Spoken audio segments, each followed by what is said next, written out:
May I ask the Honorable Chairman of the NTC if the other violations established during the hearing of the renewal of franchise of ABS-CBN are not considered violations, because he only mentioned the violations in connection with the pay-per-view committed by ABS-CBN for the lack of authority of what we call the conditional access system. Did he not consider also the violations like the lack of permit of the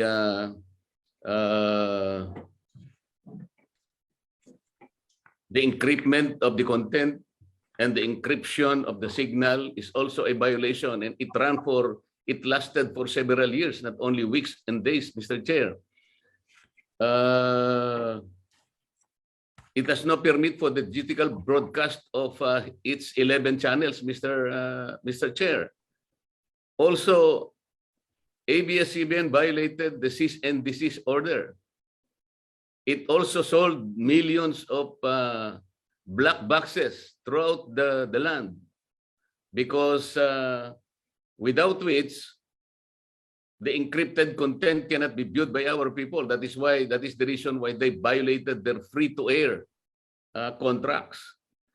These violations, Mr. Chair, that's why I'm asking the Honorable Chairman, because he should have included them in the context of violations as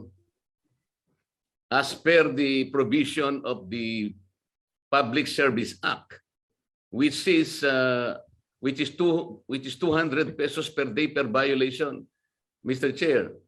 As a matter of fact, I remember telling the NTC chairman, if he has already computed all the violations established during the hearing, and I was told initially that the amount of the violation, Mr. Chair, is insignificant. Of course, I beg to disagree with him, because I made a computation, a detailed computation of all these detailed violations, and I came up with trillion peso violation, Mr. Chair. So if he's talking only of the pay-per-view violations, I don't think that is complete. May I ask the comment of the NTC Commissioner, Mr. Chair? Mr. Chairman, can I respond? Yes, Mr. Chairman, yung po mga binanggit na violations po ni Congressman Marcoleta, we will look into it per detail po yun, ano? Kasi po, we cannot say that it's a violation right now or hindi. Depende po yan dun sa magiging labas po ng aming investigation, kasi po kakaroon po yan ng notice and hearing po sa concerned na corporation. Mr. Cordoba, sinabi ko naman sa iyo noon na umpisahan mo ng usisain at imbestigahan. Matagal na yun eh. 2020 pa yun. 2 taon ang nakakaraan. Bakit naman hindi mo kasi sinimulan? Actually, ang pagkakaalam ko dyan, alam nyo rin na walang... You will admit that there is no permit dun sa encryption ng signal. Wala ring permit dun sa encryption ng mga contents. Hindi ba tama yun, Mr. NTC, Commissioner? Opo, yun pong case na final sa amin ay tungkol po doon, sir.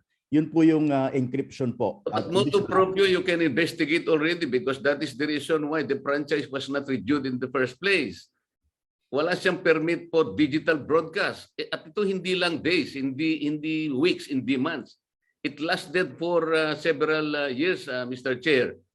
At nakita mo rin yung when they migrated from analog to digital contents. Hindi ba nagkaroon sila ng demonstration, Mr. Commissioner? At you only allowed them for 3 months. But the demonstration continued for years, and these are also violations. So, I'm not still mentioning the violations about the PDRs, which is supposed to be the jurisdiction of the Securities and Exchange Commission, as well as the tax evasion schemes that they have employed, Mr. Chairs. Dahil nangako pa ang BIR dito, these are all obligations that the NTC should have investigated in the first place. Kahit naman kahit naman siguro walang magdemanda o magasunto sa inyong opisina, Mr. Chairman, motu proprio kasi kasama kayo nung inimbestigahan natin yan. At ito'y public knowledge. Paano po nangyari yan? Ito po lahat ay obligation eh. Kaya nga po ang sinasabi natin dito, kinakailangan ba payagan natin siya kagad na makasakay sa ibang prangkisa nang hindi po nase-settle itong napakaraming mga sagutin na ito? At obligation na taong bayan na po ang nakakaalam nung tayo po ay nagkaroon ng malawakang public hearing dito. Hindi po dapat ganun lang. Kailangan pong masettle muna ito. Bakit hindi muna po nila kasi isettle, ayusin, bayaran ang dapat bayaran? Hindi yung makikisakay ka na lang na parang business as usual na lang, Mr. Chair. Ito po yung board ng aking privilege speech. At kung sinasabi po nila, Mr. Chair, na hindi po merger ito, hindi po acquisition, ito po circumvention lamang eh.